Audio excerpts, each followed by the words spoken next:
Mountain News this morning. An eastern Kentucky distillery is expanding more than 30,000 square feet in downtown Pikeville. And more lawmakers are speaking out after a budget bill was signed into law by President Donald Trump. Dedicated to eastern and southern Kentucky, this is WYMT Mountain News this morning.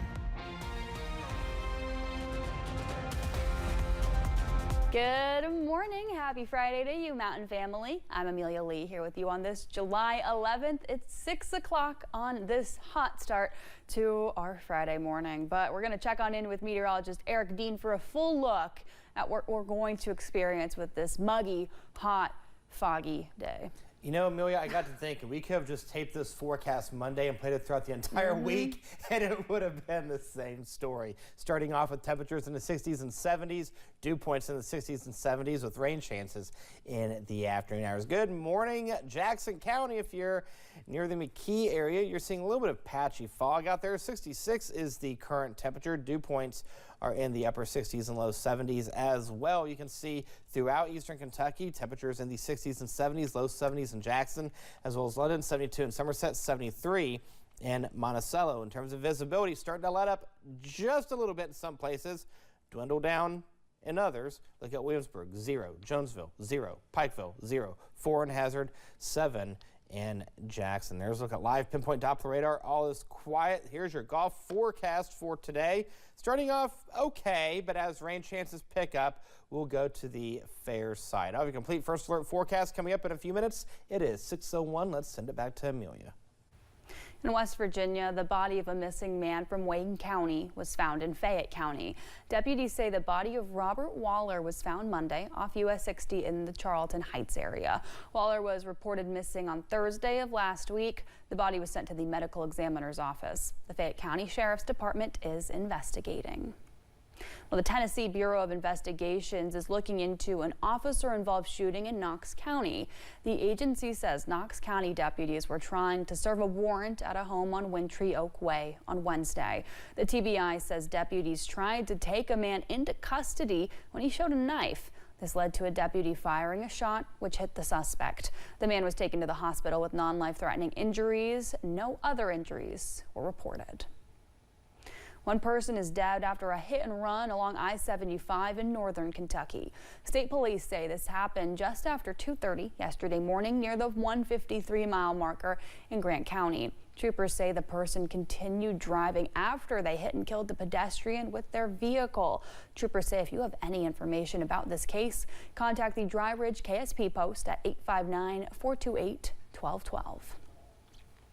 Traffic issues on parts of Kentucky 7 have been prevalent for years, with both officials and Perry Countyans telling us about what they faced, including 18-wheelers and tractor-trailers driving well above the speed limit. Now, one woman is severely injured and a lawsuit is making its way through the court process. And we do want to warn you, a video clip from that incident is shown and may be disturbing to some viewers. A viral social media video showing the moment Janet Hendricks' car was reportedly hit off the road by an 18-wheeler while she was driving on Kentucky 7 on June 18th. Nearly 1 month later, a lawsuit has been filed by Janet and her husband, James Hendricks, against the driver of the tractor-trailer, Jeffrey Pyron, Chase Towing LLC, and Blackhawk Mining LLC. Our primary concern moving forward is obviously getting justice for Janet and getting her fully recovered. We want Route 7 to be patrolled, and we want the speed limit to be enforced. Hendricks' attorney, David Johnson, says her life is forever changed. She basically had both legs crushed. She had an elbow crush. She had a broken collarbone, 5 broke ribs, a lacerated lung. She had a cast on every limb. Kentucky 7 has reportedly been a problem area for a while.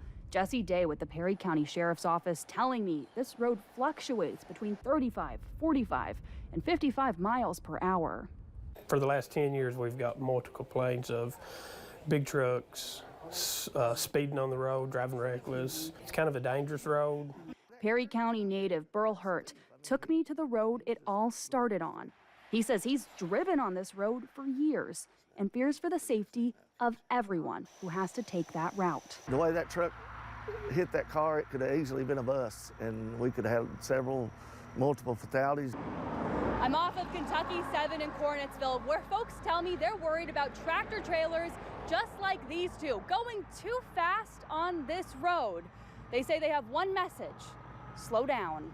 Johnson says the drivers of the trucks get paid by the amount of truckloads of coal they deliver in one day, which could contribute to their high rate of speed. It's easy to determine that there's no way they're driving the speed limit, and that puts the public in danger. WYMT reached out to both Chase's Towing LLC and Blackhawk Mining LLC for a statement in regard to the lawsuit. We have not yet heard back from either. We will update you if and when we get a statement or more information. A Barberville man faces numerous drug charges in Laurel County after a traffic stop Wednesday. 42-year-old John Percival is facing 3 separate possession of a controlled substance charges, 1 possession of drug paraphernalia charge, and 1 prescription controlled substance not in proper container charge. Deputies with the Laurel County Sheriff's Office reportedly found suspected fentanyl, counterfeit Xanax tablets, and clonazepam during the stop. 4 areas in eastern Kentucky are set to receive funding following the damage that happened from the July 2022 flood. Governor Andy Beshear says more than $14 million in total will go to places impacted in an effort to improve water and wastewater infrastructure that was damaged from the flood. During his briefing, Governor Beshear had this to say about helping the mountains rebuild and recover. Our rebuild from the 2022 floods, I think, is both the most complicated but also the most ambitious and innovative rebuild that the United States has ever seen. We're moving people from the valleys, from the hollers that flood, up on top of abandoned coal mines where they will never, ever flood. Beattyville is getting $2.3 million. City of Fleming Neon will get more than $5.7 million, and Boonville will get more than $1 million. The Knott County Fiscal Court will also receive more than $5.3 million.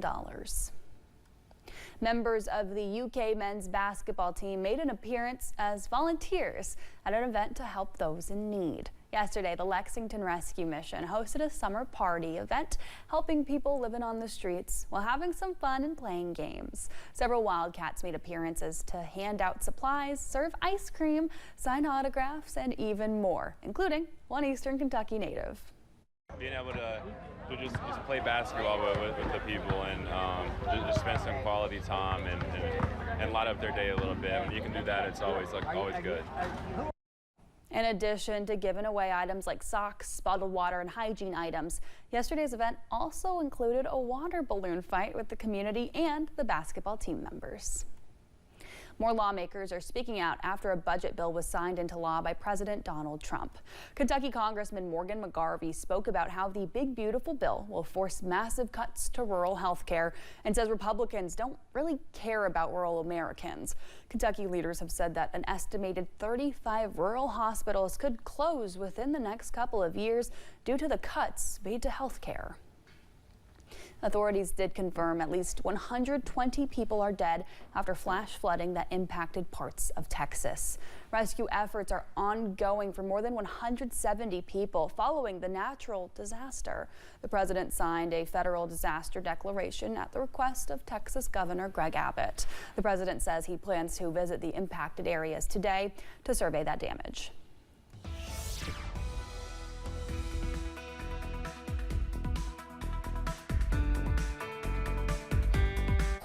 All right, if you have plans to go to an amusement park today, we find temperatures in the 90s with the exception of Six Flags and Great America making a run for 85 degrees. Make sure you have the sunscreen and the rain gear in case you get under a shower or two. Travel forecast throughout the Commonwealth calls for temperatures in the 80s and 90s. 90s from Lexington to Paducah. Bowling Green going to 92. Same story in Owensboro. Throughout the region, look at Louisville, 95, 92 Memphis, 90 in Huntsville, 88 in Atlanta. Airport delays throughout the region right now. Looks like everything is A-OK. We'll take a look here at the airport delays throughout the nation. Looks like everything is A-OK as well. I'll have your complete first alert forecast coming up in a few minutes. Amelia. Well, thanks for getting your day started with us on Mountain News this morning at 6:09.